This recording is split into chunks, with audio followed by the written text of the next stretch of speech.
Tutoriel meublé. Donc, quand vous êtes sur Liciel, vous avez la liste de tous vos missions en cours. Donc, vous allez sélectionner le dossier pour lequel vous allez faire la mission et pour lequel vous avez déjà réalisé un devis. Donc, vérifiez si toutes les informations sont OK. Donc là, on va dire que c'est le propriétaire. Là, on va mettre un numéro de téléphone. Voilà. Là, on va marquer mail. Tac. Pour copier les informations, si c'est les mêmes, il suffit d'aller identique au donneur d'ordre et vérifier que l'adresse du bien est la bonne. Vous allez ensuite dans planification, vérifier que vous sélectionné en tant qu'inspecteur. Vérifiez la date, donc soit vous cliquez sur aujourd'hui ou si c'est dans 2 jours. Le devis, lui, il a été déjà fait. Donc si vous voulez faire une facture, vous cliquez sur créer une facture. Sinon, vous attendez quand même d'avoir eu le rendez-vous. Et vous allez ensuite sur ouvrir la partie terrain. Alors, je vais le remettre à la bonne dimension.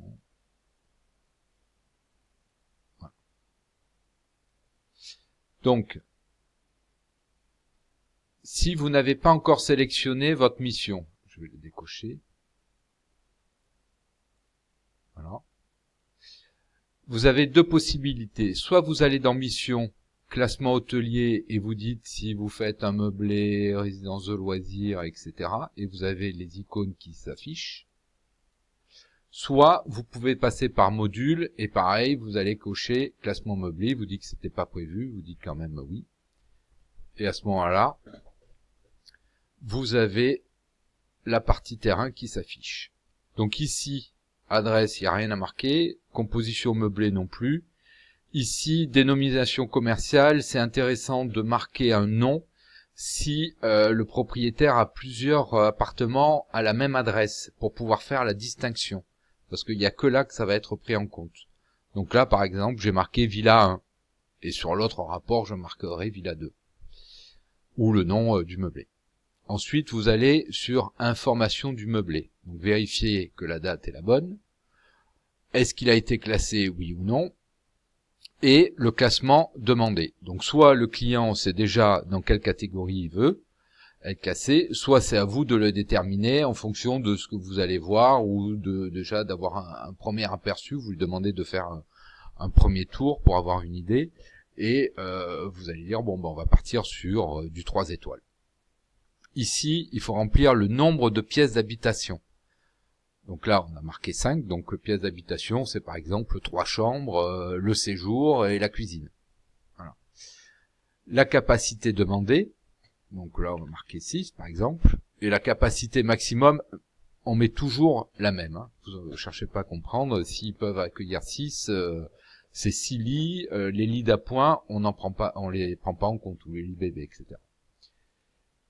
Ici, vous avez les exemptions qui vont pouvoir faire passer les critères d'un statut obligatoire à un statut non applicable. Par exemple, si vous êtes dans les dom-toms, le chauffage, il n'est pas nécessaire, donc vous le cochez. Ça va invalider le critère chauffage. Pareil pour les équipements Internet. L'absence de séjour, c'est si vous avez juste un studio, vous le cochez. Et ici, c'est pour déterminer les ascenseurs. Donc si vous êtes dans une villa, vous marquez niveau 0, puisque l'accès se fait automatiquement par le rez-de-chaussée. Si vous êtes au 3e étage, vous marquez 3, tout simplement. Donc là, on va marquer 0.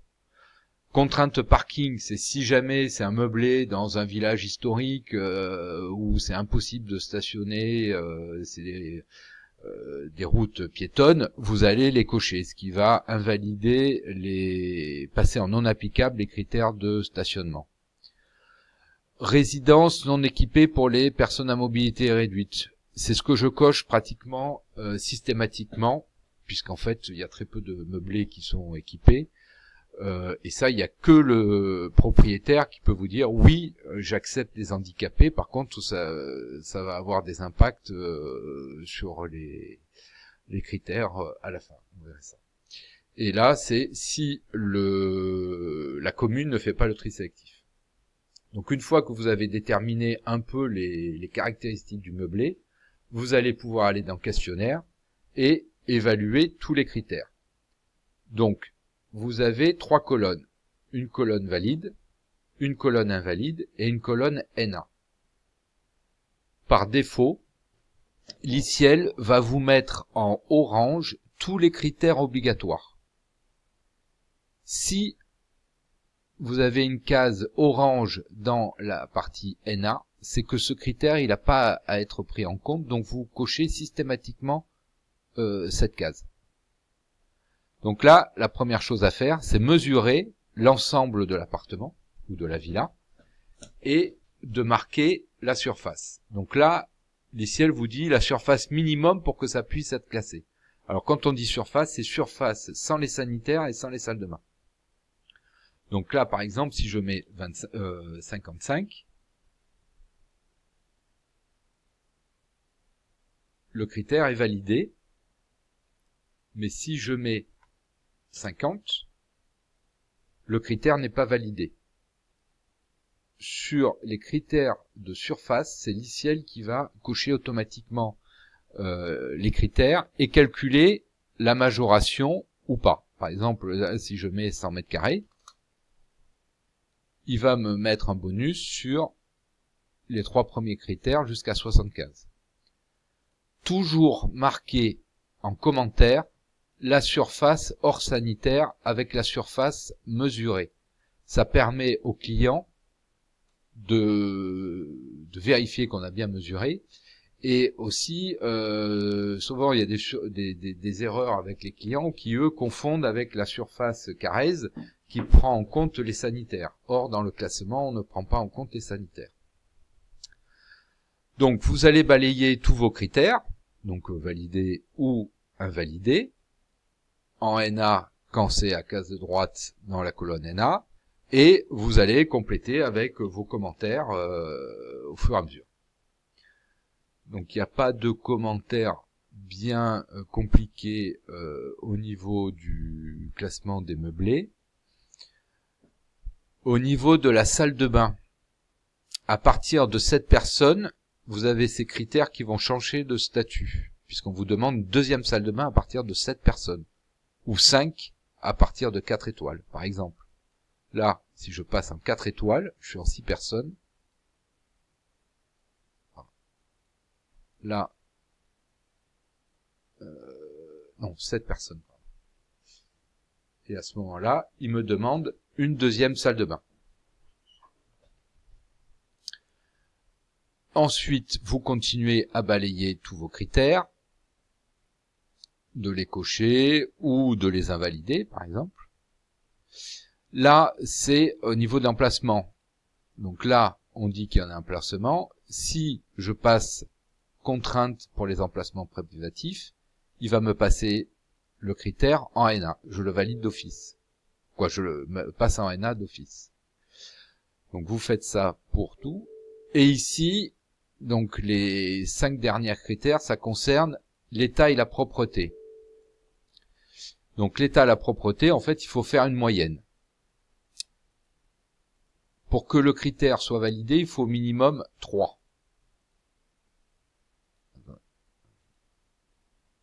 Hein? Ah non, il faut au moins 3,5 parce qu'on est en 4 étoiles. Par exemple, si je passe en 3 étoiles, si je mets 3, il me valide le critère.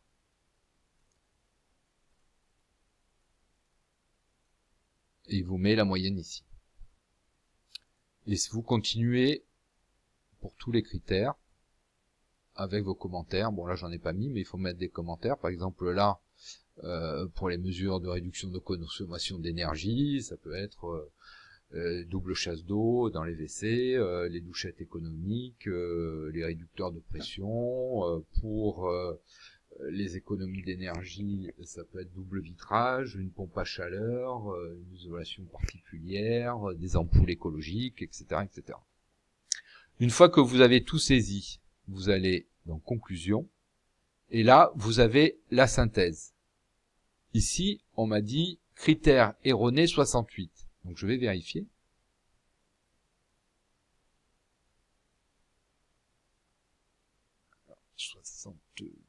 Voilà. Et le 68, on me dit c'est un critère qui passe en non applicable. Et moi j'ai dit oui.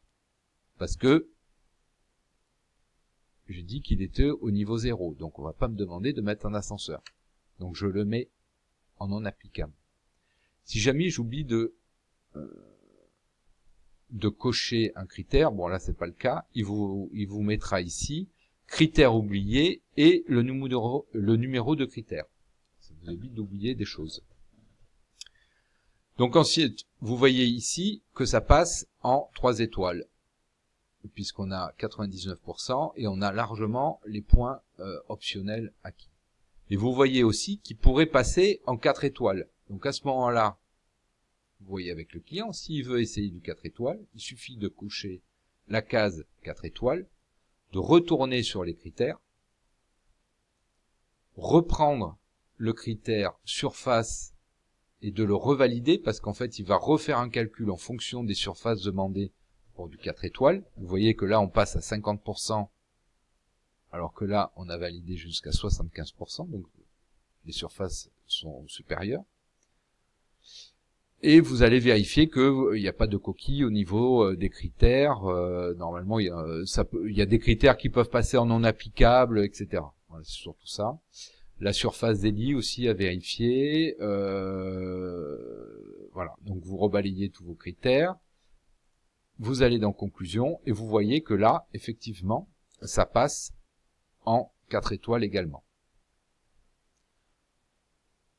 Ici, vous allez dans analyse et vous avez ici une synthèse des critères obligatoires non acquis et ici une synthèse des critères optionnels non acquis. C'est-à-dire que si jamais à la fin vous pouvez lui dire bah voilà, vous avez obtenu X points, ce qui n'a pas été validé c'est ça, le séchoir, la cafetière, la présence d'un congélateur, etc. Donc si jamais il vous manque des points, par exemple on va valider ça, ça, ça, ça. Donc ici, on a un avis défavorable. Vous pouvez voir avec le client en disant, voilà, il vous faudrait l'accès Internet, le séchoir, etc. Il faudrait choisir des critères, si c'est possible, pour valider le classement demandé. Sinon, ben, il faut faire un classement en catégorie inférieure. Vous pouvez valider le critère obligatoire directement en allant ici. Vous vérifiez qu'il a bien été pris en compte. Vous retournez sur le critère 60 par exemple. Et il a été validé. Ça vous permet en fait de faire un débriefing avec le client dans le cas où des critères ne sont pas validés et que ça empêche le classement. Il faut faire attention, c'est qu'il y a très peu de critères optionnels dans les meublés, donc il vaut toujours mieux valider des critères obligatoires, pour valider le classement final. Voilà, je vous ferai un autre tuto sur tout ce qui est module d'impression. Bonne journée.